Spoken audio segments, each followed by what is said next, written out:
Hey everyone, Sam here, otherwise known as FPL Pricey, and in today's video, I will be running through my team selection and transfer plans ahead of Game Week 21. Welcome back everyone to another video. Now in today's video, I'm going to mash together two videos into one, my transfer plans and my team selection, mainly due to the quick turnaround, but also this time yesterday, I didn't feel like enough players had played for me to formulate my opinions on what my transfer plans might be. If you did enjoy today's video, I'd really appreciate it if you could leave a like, hit subscribe if you're new around here, and let's get started by taking a very quick look back at Game Week 20, which was more than a little bit frustrating, and allow me to moan for just a moment, I suppose. 46 points. It's not the worst score out there.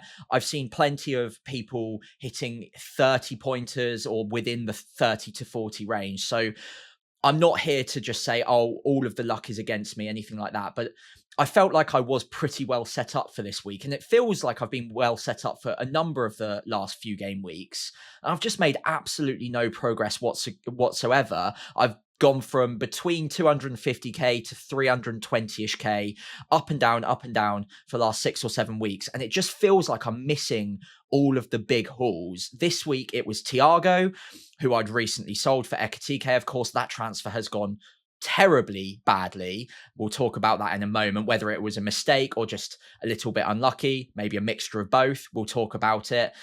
But then I also missed out on the Chiao haul for 17 points there when I had a 50-50 between him and Lewis Hall a couple of weeks ago. I've gone for the player who hasn't picked up all of the points, although Hall's done okay. He's picked up 10 points for me in 2 weeks so far. But Chiao getting DEFCON, a goal, and a clean sheet yesterday, as well as 3 bonus points, really did sting a little bit. And of course, I didn't have Declan Rice either. I've kept hold of Bukayo Saka for quite a while now. I said he's probably not great value for money, but I also didn't really have anywhere else to spend the money. And he is still picking up consistent returns. We'll come on to that comparison in a moment's time between him and Rice. But Rice getting 2 goals when he doesn't tend to have that much goal threat did sting a little bit. And to see Saka benched as well, maybe I could have seen it coming. Maybe we all could have, given that he hasn't played 3 matches a week all that often this season. But it didn't feel like the week to be benching him away at Bournemouth felt like quite a difficult game. Obviously, he came on, still got an assist. So it's not a nightmare, but it's just the comparison. It's what you could have got that's really starting to sting a little bit here. So I missed out on the 3 big 17 pointers, whether it's bad luck or a mistake, probably a mixture of both. But even one of them, and I probably would be in a much better position and not all too worried about how my team looks. 46 from me. Kelleher conceded twice, picked up a save point. Lewis Hall got a clean sheet before getting subbed off. My 2 transfers did kind of work. So Gabriel, I brought in. Obviously, he picked up a goal, although he did also make sure that Arsenal didn't keep a clean sheet just before that as well. So 9 points from him. I subbed out O'Reilly and Lacroix, neither of which picked up a clean sheet, although it very nearly was an O'Reilly 9-pointer on maximum bonus points. So thank you for Enzo Fernandez cancelling that in the last couple of minutes, or at least for my team. I brought in Alderete as well as bench cover. He did actually come off the bench for EKITIKÉ, who didn't make the squad in Game Week 20. So that's an issue we're going to have to talk about. Haaland blanked again. That's 3 in a row. So again, my captaincy picks aren't working out. I think most people captained Haaland in most of those weeks. So it's not been particularly painful, but it's an opportunity missed. Foden's disappeared. Szoboszlai's been terrible as a pick as well. Wondering whether or not that was a mistake. Cunha at least did get a goal, so I feel slightly grateful for that. And Elliot Anderson picked up DEFCON as he usually does. But again, no big haul from him because he's lost most of, if not all, his attacking threat. He just tends to just tick over in a fairly withdrawn role for Nottingham Forest now, just picking up the DEFCONs, very little attacking threat. So look, there's a number of players I'm not happy with here. It's not a great week. 46 points, down to 323k. And it just feels frustrating because I was on the cusp of getting towards the top 100k 7 or 8 weeks ago now. And I've just gone slightly backwards since then. No progress made. And I've lost all my free transfers as well. So I've got 1 free transfer, nothing in the bank. It feels very limiting. Anyway, if you're I don't know, maybe a bit of Schadenfreude. You're enjoying me moaning. That's great. Obviously fine with that. If you've had a good week, really happy for you. But if you've had a bad week, just know you're not alone. I'm also there with you. Had a few bad weeks in a row now. And I'm still here to try and turn it around. And hopefully, I'm still not in a bad position, by the way, as well. I'm not moaning about my overall rank too much, but it just feels like I'm a bit behind the curve right now. So if you're feeling that way as well, hopefully this is the channel for you and we can bring forward some progress in the next few weeks. First off, by starting and taking a look at my team ahead of Game Week 21. Okay, so like I mentioned, only one free transfer going into Game Week 21. It does leave me with limited things that I could actually do without taking a hit or doing something drastic like wildcarding. And at one point yesterday, the 3 PMs were particularly punishing, by the way. I was actually looking really good at about a 50k green arrow going into the 3 PMs, and then all of that nonsense happened. I shouldn't call it nonsense, of course. Thiago owners will be very grateful for the 17-pointer, and he deserved it. He had a great game, picked up loads of XG as well. So probably shouldn't call it nonsense. But anyway, I'm just bitter. So moving into Game Week 21, I'm not particularly happy with my side, but I always knew I wouldn't be particularly happy with my side going into Game Week 21. This felt like the week that I just kind of have to grit my teeth and get through it. And Game Week 22 does look quite a lot better for my side. Looking at my Liverpool players and my Arsenal players, they go up against each other. I've got double Arsenal defence, Gabriel and Timber, up against what would have been double Liverpool attack. But given EKITIKÉ is a doubt, I might use that as an excuse just to bench him anyway and save me a bit of a benching headache. But I'm still playing Szoboszlai, still playing Saka, who's had his rest now, you would think. We'll come on to that in a bit. But I've got 4 players in that match. Who knows how that's going to go? My gut instinct is that Arsenal are playing the much better football at the moment, and that I'm not happy, but I'm relatively comfortable having my triple Arsenal at home to Liverpool. Less so Szoboszlai away at Arsenal. I'm not really enjoying having him in my team. He didn't play in too much of an advanced position in Game Week 20 either. But they do have Burnley in Game Week 22. So EKITIKÉ and Szoboszlai will be handy for that. Same with Arsenal as well. They come into a good run of fixtures after this one. So having Arsenal triple will be helpful from next week onwards. It's just this week it doesn't look great. Elsewhere, Sunderland at home for Kelleher. That's not terrible. Not going to think about that too much. I've got Lewis Hall at home to Leeds, who got brought off early in Game Week 20. So feel pretty comfortable on that one. Still got good games to come as well. Slightly regret going with him over Chiao, but I'm not going to just do a sideways move now, given that Lewis Hall was actually a bit unlucky not to get an attacking return in either of the last 2 matches. Had a shot, I think, saved in Game Week 20, if I remember correctly. In Game Week 19, he had a really nice cross put in. Who was it that missed? I can't remember. Someone missed from like 6 yards out of the back post, but he probably should have got an attacking return in both of them, or at least in one of those. Alderete is one of my 2 weak points, I would say, in this 11. Away at Brentford, given the form that Thiago's now in, all of a sudden, I am quite scared of having him against Brentford, but he does usually pick up DEFCON. Sunderland are a good defence. It's possible that Brentford struggle to break them down. I'm not saying it's likely, but I don't think it's worth a transfer there. So him away at Brentford is probably okay-ish. Not happy with it, though, it must be said. Into my midfield, I've got Saka. We'll talk about him in a minute. Cunha away at Burnley. I think given that I wanted him for these 3 good fixtures, you just got to ride it out at this point. Burnley away is probably the nicest of the 3, or probably on a par with Wolves at home, to be fair. But he has now at least scored, so it's not a nightmare. I feel a bit more comfortable holding on to him for Burnley. And Bruno might be back in contention as well, which is a little bit tempting to look at Bruno himself as a transfer in. I don't have many routes to him, at least not for anything other than a -4 anyway. But it does also maybe mean that Cunha will get better service if Bruno gets minutes. And Mount is also looking likely to get minutes as well, which will, again, only go to help Cunha in the build-up play. So I think Cunha's an okay hold, maybe even arguably the best vice-captain this week over Saka. Szoboszlai, what can I say? Probably not a great pick. He's ticking all of the boxes in the sense that he's on penalties, he's on a few set pieces, he's not bad on DEFCON if he plays a more withdrawn role, but you're never getting all of it. And Liverpool just looks so uninspiring at the moment. Liverpool fans, let me know in the comments below. Am I just being a bit knee-jerk on my reaction to Szoboszlai? Is he getting into more advanced positions than I'm seeing? Maybe I should hold on to him for a bit longer. And Burnley is a great game in Game Week 22, but I'm not looking forward to owning him against Arsenal. Although, of course, he's the one that actually beat Arsenal or scored the goal to beat Arsenal in Game Week 4, 5, 6, something like that earlier on in the season. So maybe it's not the worst player to own, but I'm not jumping for joy about starting him this week. Foden, again, has gotten really quiet all of a sudden. A little bit unlucky in a few of these blanks recently not to get anything, but he's a lot of money. And if he's not returning, he's got to be a question mark, right? So another player I'm not particularly happy with now, but it must be said, Man City's fixtures do turn a corner now. Brighton, Man United, then Wolves. It would take a brave person to get rid of either Foden or Haaland now, I think. So given that he's still getting the minutes, I'm probably going to start him. City have got a really quick turnaround to the Brighton game. At least they were both at home. So Chelsea followed by Brighton, both at home. But it's a quick 2-day turnaround. If he's ever going to get a rest, it might be this week. So I'm a little bit nervous about that one. But I think I'm just going to have to hope on him that it all does turn around. He does, to my knowledge or to my memory, have a pretty good record against Brighton. And was it a hat-trick he scored against them a few years ago? Let me know in the comments if I'm misremembering that. But he does have a good record against them.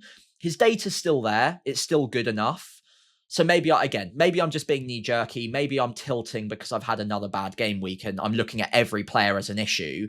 Maybe Foden is a less of an issue, but I'm not loving having him in my side either. I suppose with him, though, in a few game weeks' time, he's an easy route across to Bruno, maybe Palmer as well.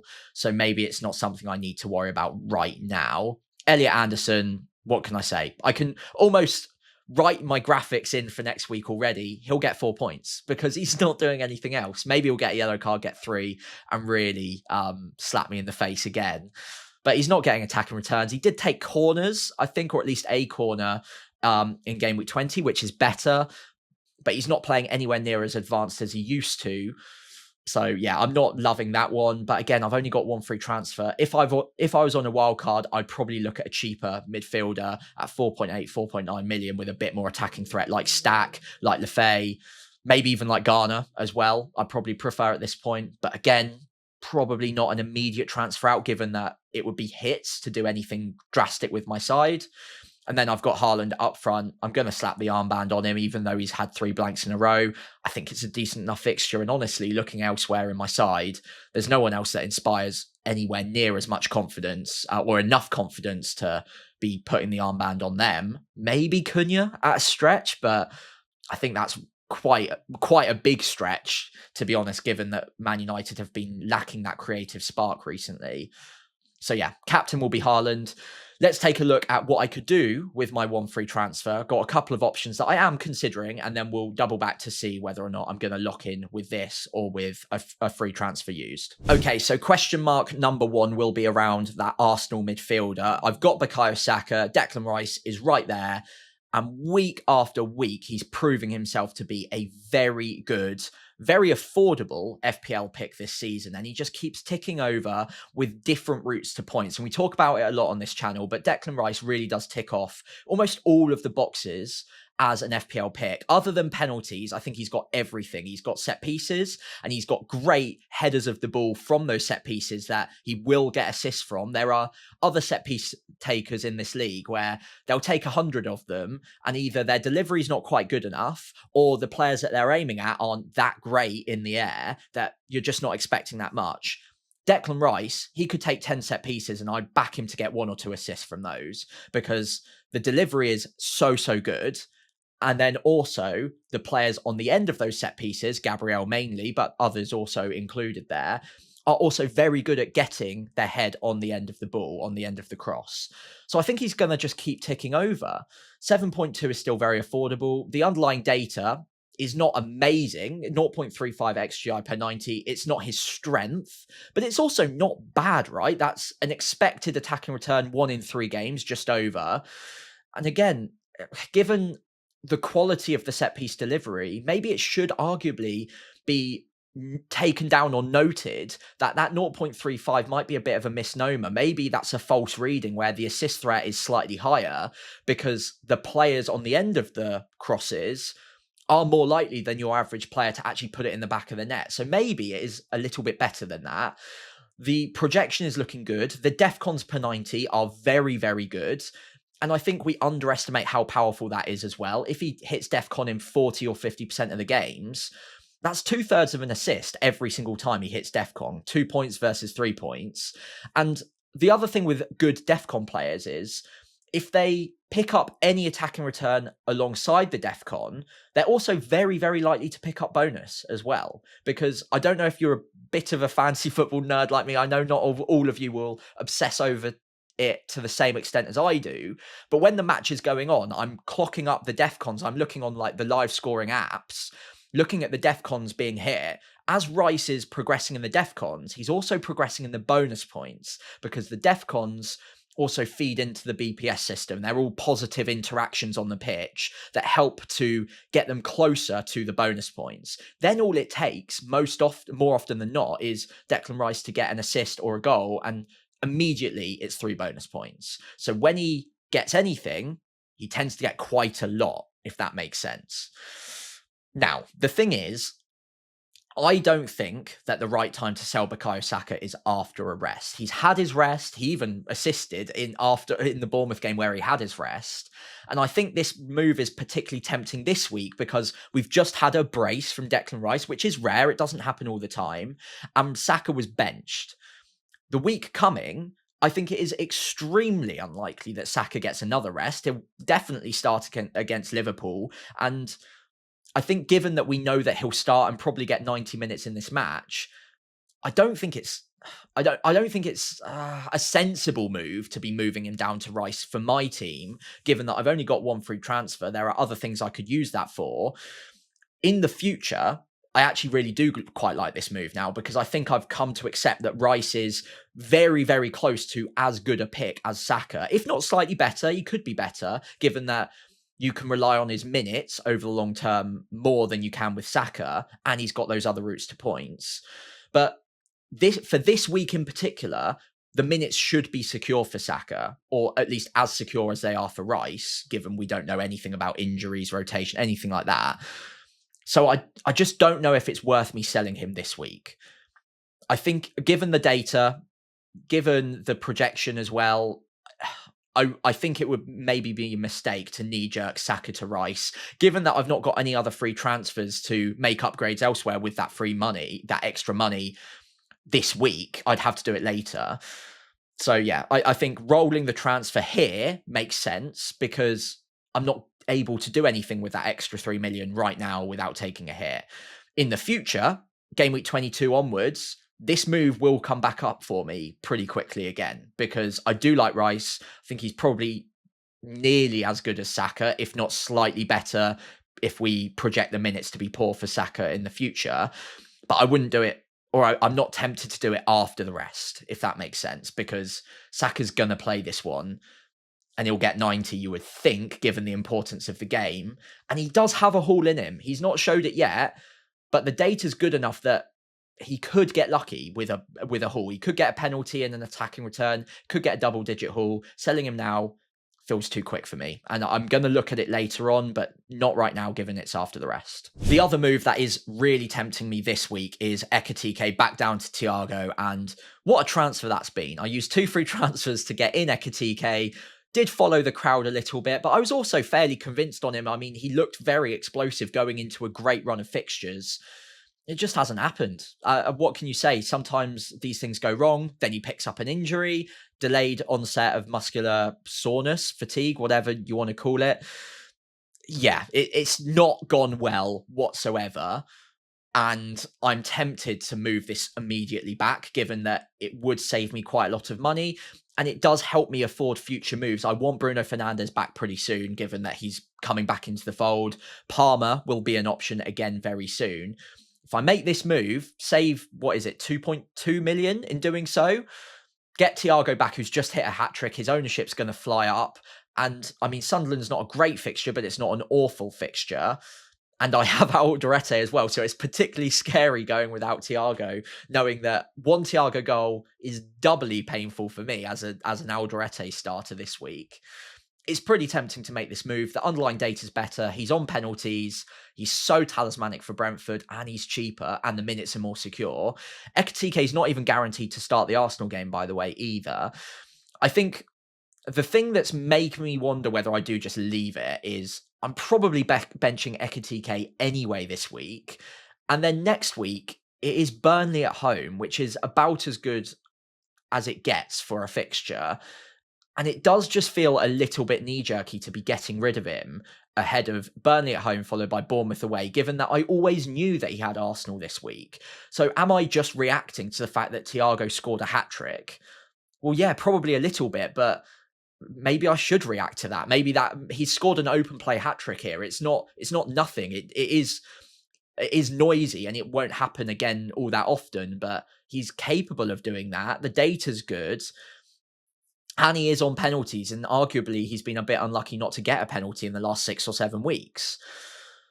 So yeah, I'm pretty tempted to make this one. Let me know in the comments what you think. And maybe it was probably just a mistake to make this move in the first place. But again, a little bit of bad luck. EKITIKÉ picking up the injury as well doesn't help.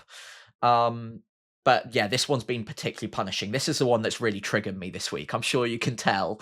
But yeah, 2.2 million saved, 1 free transfer to do it. I can do it pretty easily. The Brentford fixtures just aren't that amazing. Sunderland at home, they've been tricky enough. Chelsea away, Forest at home, Villa away. It's not a great run. And EKITIKÉ after Arsenal, Burnley and Bournemouth back to back. That's a good couple of fixtures. But I said it even going into this game week 20. I just don't know if 9.1 is good value for money for EKITIKÉ, who's not on penalties. The minutes aren't that secure. Slot even said if Isak was fit, he probably wouldn't have got as many minutes as he has done in the last few game weeks. So yeah, I'm a little bit nervous on EKITIKÉ. Maybe I hold on to him for Burnley, Bournemouth, and then get rid of him after that. But I don't feel particularly confident in him anymore. And I do just wonder if Thiago's a bit like Chris Wood last season.